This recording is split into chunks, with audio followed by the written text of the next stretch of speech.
How do you develop community engagement? And how do you make Parry Sound a more inclusive place for everyone? Those were some of the key questions that the town's residents examined when they came together on Monday, October 16th for Cultivating a Friendly Parry Sound. Hosted by Community Living Parry Sound, the event at the Stockey Centre garnered the interest of more than 100 people. Joanne Demick, Executive Director of Community Living Parry Sound, said the idea for the project started with Kimberly Gavin's experience in Nairobi, Kenya. When she visited the people of Nairobi, families with members who have a disability were celebrated, and they had socially valued roles, and they had good lives within their communities.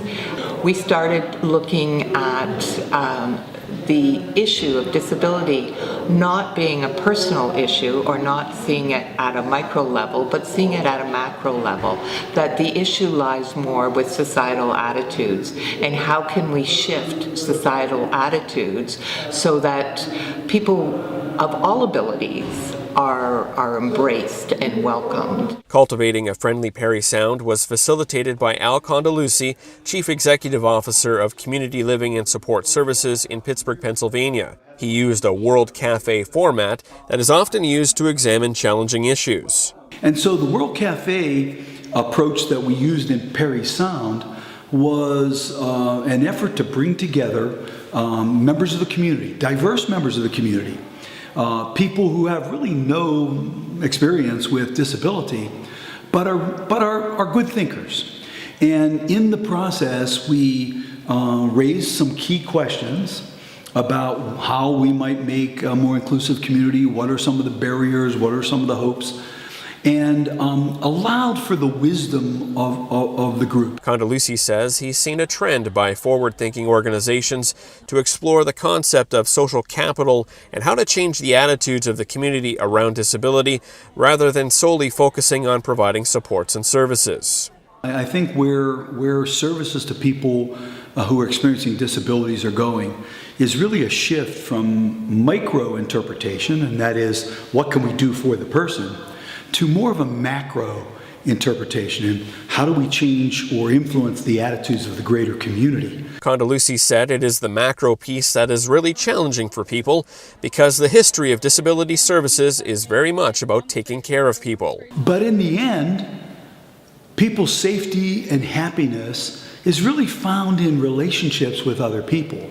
We're safer because of other people. We're happier because of other people in our lives. And most people, or many people with disabilities, don't have a lot of people in their lives. And so a lot of what we did in Parry Sound and in other parts of Ontario and Canada is to really examine how can we help people think about relationships. Jim Hanna is a member of the event's planning committee, and he has a grandson who has autism. For Hanna, he wants the interest and the ideas from the evening to become sustainable and part of the fabric of his community.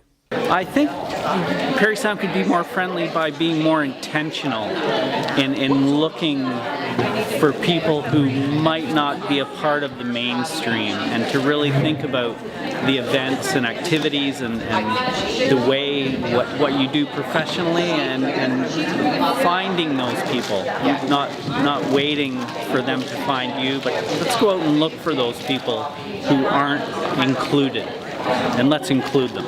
As part of the project, guided conversations were also had with families from the community, and a wrap-up meeting was held to reflect on information gathered from the various conversations. A report will also be made available to people interested in learning more about the outcomes of the project. For Community Living Ontario, I'm Ron LaRoche.